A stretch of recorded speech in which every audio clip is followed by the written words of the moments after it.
Welcome to the Man Utd stream. Hope you're doing well. It's Christmas Eve. It's Sunday morning and the dust has started to settle from that loss against West Ham yesterday.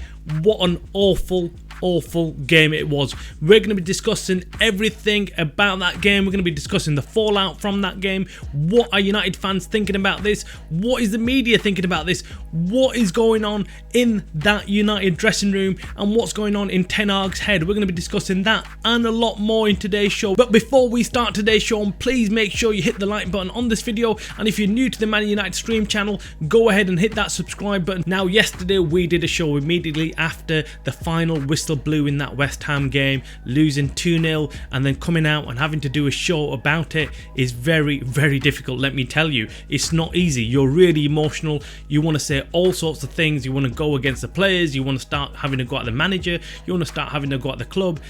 It's really hard, so you have to really try and contain yourself, not get caught up in the heat of the emotion, and just simply let yourself go. So you have to hold yourself back and wait till the dust settles, and today is that day. Today the dust has settled. We've had a chance to look through everything once again, review what Ten Hag said in his post-match conference, and then, do you know what? Nothing changes. Everything what we said yesterday stays exactly as it is. We were rubbish. We were crap as a team. Ten Hag's decision making was absolutely horrendous, awful. He has to answer to these questions. What is going on in his head? And the players, lackluster. The striking situation, Højlund. We have to accept he's not the finished article. And this boy I really feel sorry for, because we've thrown him in the deep end. We've thrown him in the deep end and he is drowning. He's drowning and we're watching it happen and no one is going to help him. We are not helping him one bit because we're shattering this boy's confidence. He came all confident, ready to actually do some good at United, and we are slowly crippling him. By the time it comes to next season, this kid, he's not going to be confident at all in front of goal. He's not going to be able to do anything because we're just going to screw him over mentally. And this is what happens to many players that come to United. We screw them up mentally. We shatter all their confidence, and by the time it's their second season, there's that player that we bought is no longer there.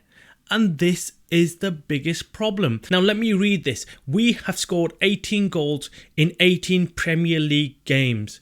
Only Nottingham Forest with 17, Luton with 17, and Burnley with 16, and Sheffield United with 13 have fewer goals.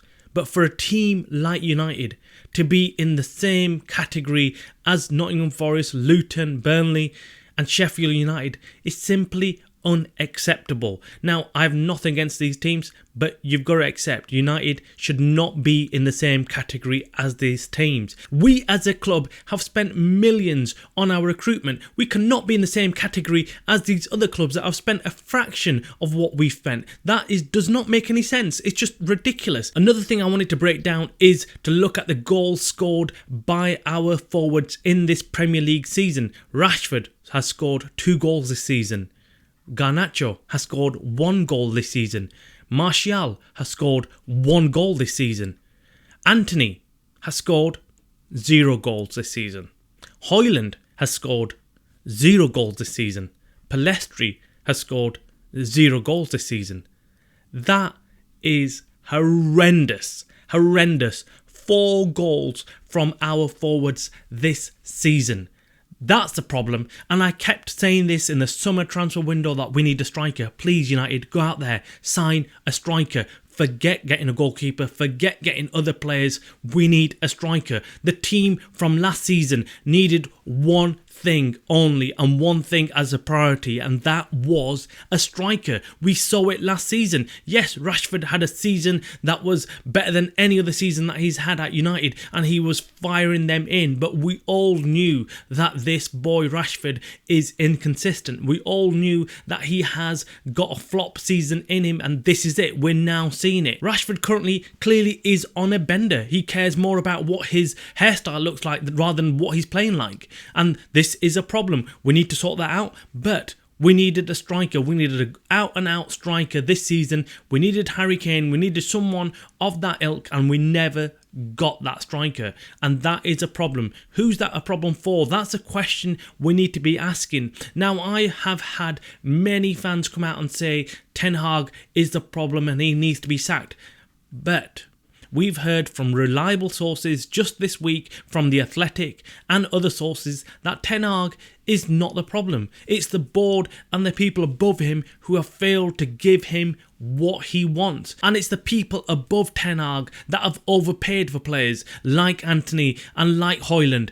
This is the problem. It's not Ten Hag who's responsible for negotiating all these deals with these players. It's not his job. It's the board and the people above him that are doing these negotiations and signing these players for the fees that they are agreeing. So look, we cannot start blaming Ten Hag for such things, but what we can blame Ten Hag for is the performances on the pitch currently and the decisions he's making to bring off certain players and put on certain players, and the players that he's leaving on, like McTominay. Yesterday was horrendous, awful. We all know and we all have to accept McTominay is not that player. He's not someone who can play in that midfield week in, week out. And to displace Bruno Fernandes from his main position and rather play McTominay there is a huge mistake by Ten Hag. There's lots of other mistakes yesterday that Ten Hag made. Now I had to list these. Number one, subbing off Højlund instead of Garnacho. Garnacho at that time was not playing well enough and he needed to come off. But instead of that, Ten Hag took off our main goal scoring threat, even though I accept that he hasn't scored in 14 games. So maybe that's another reason why he took off Højlund. But other than that, he insisted on playing McTominay, which we've just said. He kept on playing McTominay. McTominay needed to come off. We needed someone else to come in there and control the game, maybe provide another outlet, maybe provide some goal threat. Exposing young Meno at such a young age is another problem, and it's similar to what I said about Højlund. We are shattering this boy's confidence. It's only a matter of time where he starts struggling because this United team is rubbish, and then even those players that are good actually start looking bad. And that was what happened yesterday. Meno is a class act, and if we look after this kid, he could be one of the best players in the world. But we're going to expose him to some things that are not good for him right now, and we need to stop that. If I was a manager, I would protect Meno. I would actually not play him in these games where we're not going to actually play a decent team around him. And of course, the biggest problem we have with Ten Hag is his stubbornness. His stubbornness to stick to a certain system and not change things whilst the game is going on. He needs to be a lot more proactive and not just simply sit there and watch United collapse as a team. Let us know what you think as Man United fans about the game yesterday. What are your thoughts on them? What do you think is the problem? And what do you think the solution is to the problem? Is it getting rid of Ten Hag?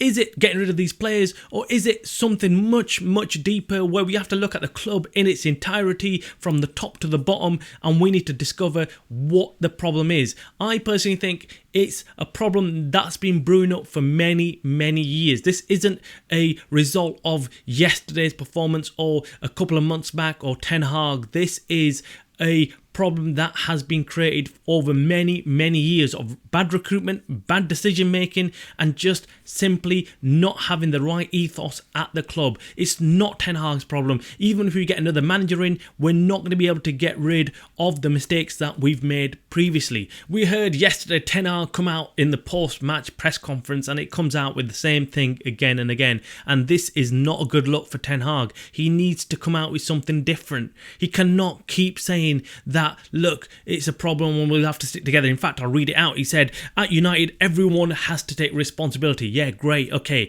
We have to remain calm, stick together, stick to the plan. What plan? What plan are we sticking to? Because from what we can see, there is absolutely no plan there. In 2023, we won a cup and we did very well.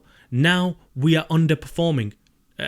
No shit, Sherlock, we are underperforming like massively. And then he goes on to say, we have many injuries, so the team will be better. But look, this is Man United. We expect to have injuries, but that should not mean that we haven't got a good enough team to go out there and beat teams like West Ham. We should not be struggling against them. Even our B team should be good enough. That's what's expected of Manchester United. Okay guys, so that is it for today's show. Make sure you hit the like button on this video. Make sure you subscribe. Let us know what you think about everything. Drop your comments below. You are watching the Man United Stream channel, a channel by the fans for the fans.